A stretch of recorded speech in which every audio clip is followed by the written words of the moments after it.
تلرت یادیږي مسافر آشنا تلرت یادیږي مسافر آشنا نور وطن تراشد زړه سر آشنا نور وطن تراشد زړه سر آشنا تلرت یادیږي مسافر آشنا تلرت یادیږي مسافر آشنا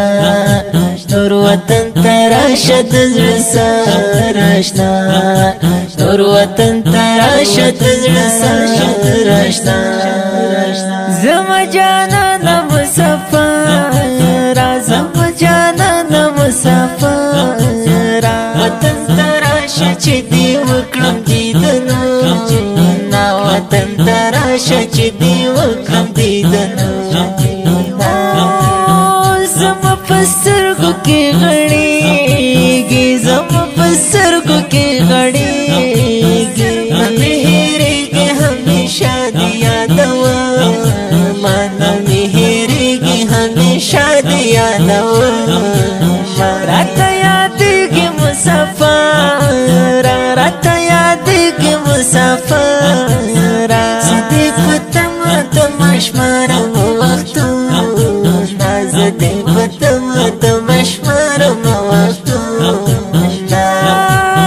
راشه وطن ته د زړه سر راشه وطن ته د زړه سر ای مسافر لالیه کړم درته سوالونه ای مسافر لالیه کړم درته سوالونه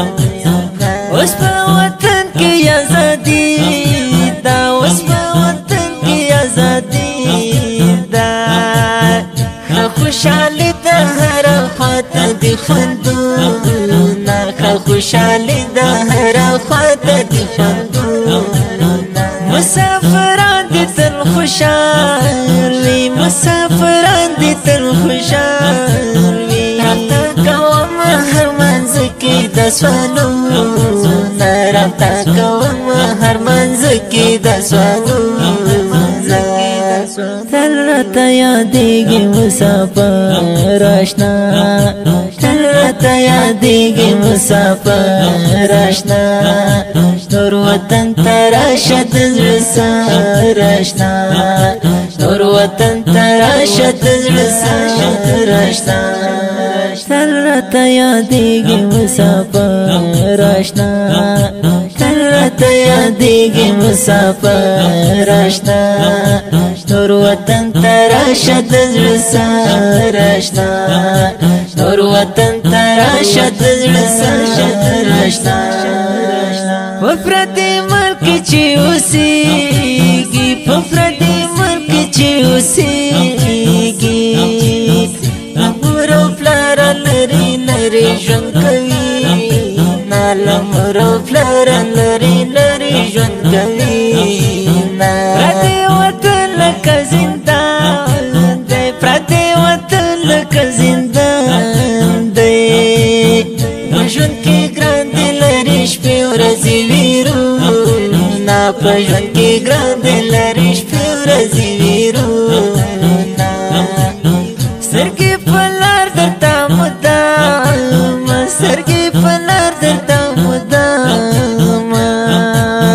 ای مسافر راشه کوم ارمانونه ای مسافر راشه کوم ارمانونه ست راتلو چې یوازې راشي ست راتلو چې یوازې راشي زه په لار کې درته وشیندم ګلونه زه په لار کې درته وشیندم ګلونه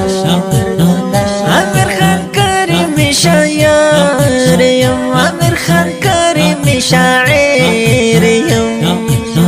د مسافر لالی په یاد لیکم نظمونه د مسافر لالی په یاد لیکم نظمونه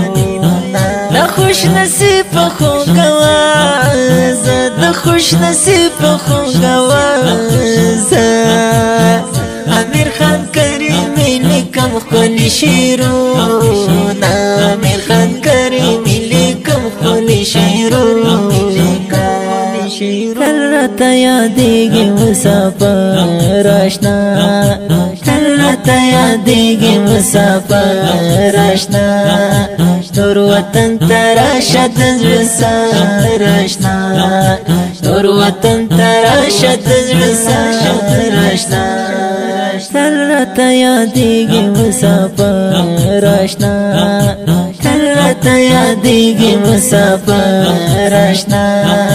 نور وطن ته راشه د زړه سر اشنا دا ښکلی نظم په خوږ اواز د مستر نصیب الله خوش نصیب ریکارډینګ سنټر المکه اسلام سټوډیو جلال آباد ښار د اړیکو شماره 0 د داسې ښکلو او په زړه پورو نویو او جدیدو نعتونو د اورېدلو لپاره د نصیب الله خوش نصیب یوټیوب چینل سبسکرایب او فیسبوک پیج لایک کړئ.